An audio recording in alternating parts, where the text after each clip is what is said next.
ሰላም ጤና ይስጥልኝ። የሰዓቱን ሰበር መረጃዎች ይዘን ቀርበናል።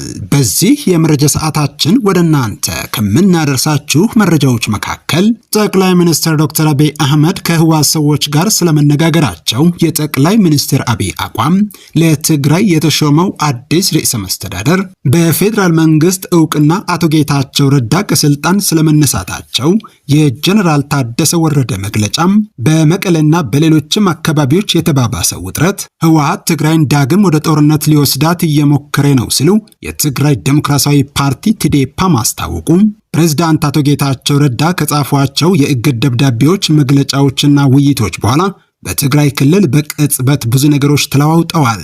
እስከ መጨረሻው አብራችሁን ከቆያችሁ ቀደም ሲል ያስደመጥናችሁን መረጃዎች ጨምሮ በርካታ መረጃዎችን ወደ እናንተ እናደርሳለን። አብረን እንቆይ። በቅድሚያም የትግራይ ዴሞክራሲያዊ ፓርቲ ቲዴፓ በወቅታዊ ጉዳዮች ላይ በትላንትናው ዕለት በፓርቲው ጽህፈት ቤት በሰጠው መግለጫም ህወሓት ትግራይን ዳግም ወደ ጦርነት ሊወስዳት እየሞከረ ነው ሲል አስታውቋል። መግለጫውን የሰጡት የፓርቲው ሊቀመንበር ዶክተር አረጋዊ በርሄ ሲሆኑ በትግራይ ክልል የጦርነት ደመናም እያንጃበበ በመሆኑ የተሰጠ መግለጫ መሆኑን ተናግረዋል። በተለይም ይህ ጦርነት እንዲመጣም የሚቀሰቅሱ አካላት በመኖራቸው እነዚህ አካላት አደብ እንዲይዙ በማሰብ የተሰጠ ነው በማለት ሐሳባቸውን ሰጥተዋል። አንዱ የህወሓት ቡድን ስልጣን አጣለው የሚል ፍርሃት ስላለው የፕሪቶሪያው የሰላም ስምምነት እንዳይተገበር በቻለው መጠን እየሞከረ ነው ሲሉም ሊቀመንበሩ ተናግረዋል። የፕሪቶሪያው የሰላም ስምምነት አካታች የሆነ ጊዜያዊ አስተዳደር እንዲፈጠር የሚፈቅድ ቢሆንም ህወሓት ግን ሁሉንም የአስተዳደር ስልጣን ወደ ራሱ በመውሰድ ፍትሃዊ የአስተዳደር ሂደት እንዳይኖር አድርጓል ብለዋል። በዚህም ትግራይ ዳግም ወደ ጦርነት እንድትገባ የሚያደርግ ከመሆኑም በላይ የፌዴራል መንግስቱም ይህ ስምምነት ላለመተግበሩ ተጠያቂ ነው ሲሉም በመግለጫቸው ላይ ወቅሰዋል። ቲዴፓ በትግራይ ላይ ጦርነት በድጋሚም መምጣት የለበትም የሚል ጽኑ አቋም እንዳለው የገለጸ ሲሆን ከዚህም በተጨማሪ የፕሪቶሪያው የሰላም ስምምነት ሙሉ ለሙሉ ሊተገበር ይገባልና አጽንኦት ይሰጠው ብለዋል። ይህ ጦርነት ፈላጊ ተብሎ የተጠቀሰው ቡድን በግልጽ የትኛውን የህወሓት ቡድን ነው ሲል አሃዱ የፓርቲውን ሊቀመንበር ዶክተር አረጋዊ በርሄን ጠይቋል። ሊቀመንበሩ ይህንን ሲመልሱ ከኤርትራ ኃይሎች ጋር ግንኙነት ያለው አንዱም ትግራይ ውስጥ የኤርትራ ኃይሎች ዘልቆ እንዲገቡ የፈቀደው ቡድን ነው ብለዋል። የፕሪቶሪያው ስምምነት ሲፈረም ህወሓት አንድ የነበረ ቢሆንም አንዱ ከፌዴራል መንግስት ጋር በመተባበር ስምምነቱ እንዲተገበር ሲጥር፣ በሌላ በኩል የሚመራው ቡድን ግን ከዚህ በተቃራኒ እየሄደ ነው ሲሉም ኮንነዋል። ይህ ሲባል ግን አቶ ጌታቸው ረዳም የሚመራው ጊዜያዊ አስተዳደር በርካታ ችግር ቢኖርበትም በአንጻራዊነት ጦርነት እንዲቆም አድርጓል ብለዋል። ሌላው ትግራይ ከፕሪቶሪያው የሰላም ስምምነት ወዲህ አሁንም ድረስ ከፍተኛ ችግር ውስጥ መሆኗ ይታወቃል። ለመሆኑ እንዲህ ያለውን መግለጫ ለመስጠት ፓርቲው አልዘገየም ወይ ሲል አሃዱ ለጠየቀው ጥያቄም ሊቀመንበሩ ሲመልሱ አልዘገየንም ብለዋል። ከመጀመሪያው ጀምሮም የፕሪቶሪያው የሰላም ስምምነት ሙሉ ለሙሉ እንዲተገበር በሚል ጥሪዎችን አድርገናል ሲሉም ለአሃዱ መልሰዋል። ከዚህ በተጨማሪም በትግራይ ውስጥ ገብተው እንዳይንቀሳቀሱና ጥረት እንዳያደርጉ በአንዱ ህወሓት ቡድን ጫና እንደነበረባቸው በመግለጽ አሁን ቢያንስ ቢሮ መክፈት መቻሉን ገልጸዋል። በመሆኑም የፌዴራል መንግስት በትግራይ ክልል ጉዳይ በተለይም ፕሪቶሪያው የሰላም ስምምነት እንዲተገበር ቁርጠኛ መሆን አለበት ብለዋል። ይህ በእንዲህ እንዳለ ፕሬዝዳንት አቶ ጌታቸው ረዳም ከጻፏቸው የእግድ ደብዳቤዎች፣ መግለጫዎችና ውይይቶች በኋላ በትግራይ ክልል በቅጽበት ብዙ ነገሮች ተለዋውጠዋል። ከመጋቢት 2 ቀን 2017 ዓ.ም ጀምሮ የተፈጠረው ፖለቲካዊ ቀውስን ተከትሎ ባንኮች በተለይ ደግሞ የኢትዮጵያ ንግድ ባንክ ቢሮዎች በረጃጅም ሰልፎች ተሞልተው የተለያዩ ባንኮች የኢቲኤም ማሽኖችም ገንዘባቸው ተማጦ ታይቷል። መቀሌን ጨምሮ በሌሎች ከተሞች እህልን ጨምሮ በበርካታ መሰረታዊ ሸቀጦች ላይ ከፍተኛ የሚባል የዋጋ ጭማሪ አለ። በጤፍ ብቻም በኩንታል እስከ 2000 ብር ጭማሪ ተደርጓል። በአውቶቡስና በአውሮፕላን ከትግራይ ወደ አዲስ አበባ አቅጣጫ የሚጓዝ ህዝብ ቁጥር ብዛት አለው። እስከ ቀጣዩ ሐሙስ መጋቢት 11 ቀን 2017 ዓመተ ምህረት ድረስ ከትግራይ ወደ አዲስ አበባ የሚደረግ የአየር ጉዞ ቲኬት ተቆርጦ አልቋል።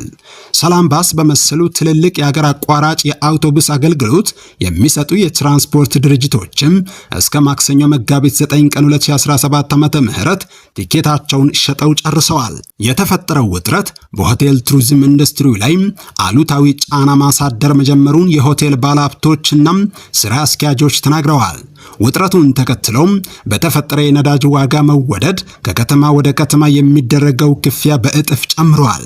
በነዳጅ እጥረት ረጃጅም የታክሲ ሰልፎችም ይታያሉ። አሁን በተጨባጭ በጊዜያዊ አስተዳደሩ በተሾሙ አመራሮች በመመራት ላይ የሚገኘው ደቡባዊ ዞን ብቻ ነው። ከዛ ውጪ ባሉት ዞንና ወረዳዎች ሙሉ በሙሉ በሚባል መልኩ የጊዜያዊ አስተዳደሩ ሹመኞች የሉም። ባለፉት ቀናት በተፈጠረው ፖለቲካዊ ቀውስ ምክንያት የክልሉ ፕሬዝዳንት ጽህፈት ቤት፣ የመንግስት ኮሚኒኬሽን ጽህፈት ቤትን ጨምሮ ሌሎች በጊዜያዊ አስተዳደሩ የተሾሙ ሹመኞች ከተሞች ላይ አይታዩም። ከክልሉ ወደ አዲስ አበባ የተጓዙም በርካታ ናቸው። ባለፈው ሰኞ መጋቢት 1 ቀን 2017 ዓመተ ምህረት ለአጭር ጊዜ ተይዘው የተለቀቁት የምስራቃዊ ዞን የጸጥታና ሰላም ኃላፊም ክዱ ገብረ ጻዲቅ ዳግመኛ ከተያዙ ቀናት ተቆጥረዋል። የአዲግዶም ከተማ ከንቲባና ጥቂት የካቢኔ አባላት ታስረው መለቀቃቸው፣ በሳምሪ ከተማም የትግራይ ነጻነት ፓርቲ አንድ አባል መታሰራቸው እንዲሁ ተረጋግጧል። አቅጣጫውን ባለየው ውጥረት ምክንያት የትግራይ ነዋሪዎች ግራ ተጋብተዋል። በአጠቃላይ በክልሉ ሁኔታዎች ልክ አይደሉም። ይህ በእንዲህ እንዳለ በክልሉ ላይ ጦርነት አንጃቧል ቢባልም ከፌዴራል መንግስት ጋር የሚሆን ከሌላ አካል ጋር ወደ ግጭት የሚያስገባ ነገር የለም፣ የሚፈጠር የጸጥታ ችግር አይኖርም ሲሉ ሌተናል ጀነራል ታደሰ ወረደ ማስታወቃቸው ይታወሳል። ከቅርብ ቀናት ወዲህም በትግራይ ክልል የተፈጠረው ጉዳይ ጋር በተያያዘም ጦርነት ሊነሳ ነው፣ የፌዴራል መንግስቱ ጣልቃ ሊገባ ነው የሚሉ ወሬዎች እየተሰሙ ቢሆንም ከፌዴራል መንግስት ጋር ይሁን ከሌላ አካል ጋር ወደ ግጭት ያስገባ ነገር የለም ሲሉ ሌተናል ጀነራል ታደሰ ወረደ አስታውቀዋል። በምንም መልኩም በውስጣችን የሚፈጠር ግጭት፣ ጦርነት አይኖርም፣ የውስጥ ግጭት ይፈጠራል የሚለው ጉዳይ ዝግ ነው ያሉት ጀነራሉም ግጭቱና ጦርነቱ በውስጣችን ይሆናል ወይንም ደግሞ ከውጪ በሚኖር ግፊት ይጀመራል የሚለው ጉዳይ ሊያሳስብ አይገባም፣ አይኖርም ብለዋል። የትግራይ ክልል ጊዜያዊ አስተዳደር ምክትል ፕሬዝዳንት ሌተናል ጀነራል ታደሰ ወረደም በወቅታዊ የክልሉ ጉዳይ ዙሪያ መጋቢት 5 ቀን 2017 ዓመተ ምህረት በመቀለ በሰጡት መግለጫ የፌዴራል መንግስቱ የክልሉን ችግር ለመፍታት በኃይል መፍትሄ ለመስጠት የሚያደርገው እንቅስቃሴም አይኖርም ብለዋል። ይህን ምክንያት በማድረግ ከውጪ የሚመጣብን ግጭት አይኖርም ሲሉ ተናግረዋል። ምንም አይነት ግጭት ፖለቲካዊ መፍትሄዎችን የሚጎዳ ነው ያሉት ጀነራሉም ችግሩ ፖለቲካዊ በመሆኑ ፖለቲካዊ መፍትሄ ብቻ ነው የሚያስፈልገው፣ በፍጥነት ወደ መረጋጋት የሚንገባበትን ሁኔታዎች መፍጠር አለብን ሲሉ አስታውቀዋል። በተጨማሪም ባለፉት ቀናት በክልሉ የተካሄዱት ሁኔታዎች በምንም መልኩ ወታደራዊ ድርጊት ጋር የሚያያዝ አይደለም ሲሉ ገልጸዋል። በምንም መልኩ ወታደራዊ ኃይልን ወደ ስልጣን የማምጣት ጉዳይ አይደለም፣ ይህ ፈጽሞ የማይሆን ነገር ነው ብለዋል። የፕሪቶሪያ ስምምነት አደጋ ላይ መውደቅ የለበትም ያሉት ጀነራሉም በውስጣችን ባሉ የፖለቲካ ድክመቶቻችን ምክንያት የተፈጠሩ ችግሮች በሰላማዊ መንገድ እንዲፈቱ እናደርጋለን ብለዋል። ኃይል በመጠቀም ልንፈታው የምንችለው ችግር የለም ሲሉም ተደምጠዋል። ከቁጥጥራችን ውጪ ልናደርገው የምንችለው እኛው ራሳችን ነን ሲሉ የተናገሩት ጀነራሉም በአመለካከቱ ምክንያት የሚጠየቅና ስጋት ላይ የሚወድቅ ሰው መኖር የለበትም ሲሉ አሳስበዋል። እዚህ ያደረሱን ፖለቲካዊ ችግሮቻችን ናቸው ሲሉም የገለጹት ጀነራሉ በአጭር ጊዜ የሚስተካከሉበትና መልክ የሚይዙበት ሁኔታ ይኖራል ብለዋል። ጀነራል ታደሰም የውስጥ ልዩነቶች የመደራደር አቅማችንን አዳክሞታል ሲሉ ገልጸው ጊዜያዊ አስተዳደሩን ማጠናከር ቅድሚያ እንደሚሰጠው አመላክተዋል። ሌተናል ጀነራል ታደሰ ወረደም ተፈናቃዮቹ ከፍተኛ ችግር ውስጥ መሆናቸውን አስታውቀው ፖለቲካዊ ችግሮቻችን ሳንፈታም መቆየታችን እንደ ትግራይ ከፕሪቶሪያው ስምምነት ልናገኘው የሚገባንን ጥቅም በማረጋገጥ ላይ አሉታዊ ተጽዕኖ አሳርፏል ብለዋል።